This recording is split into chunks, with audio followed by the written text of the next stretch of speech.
пассажиров, а не себя. Придурок недоделанный. Я тебе говорю, придурку. Это кому сейчас? Я тебе говорю, ты везешь пассажиров, а не себя ты везешь. Соблюдай тишину в салоне.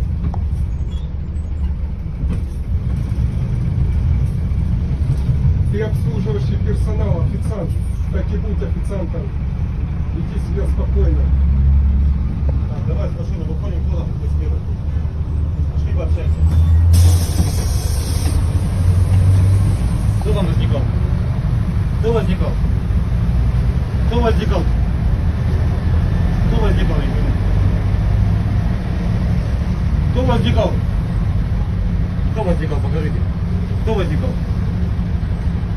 Ты возникал? Выходи. Привет, не опоздали. Пассажиров.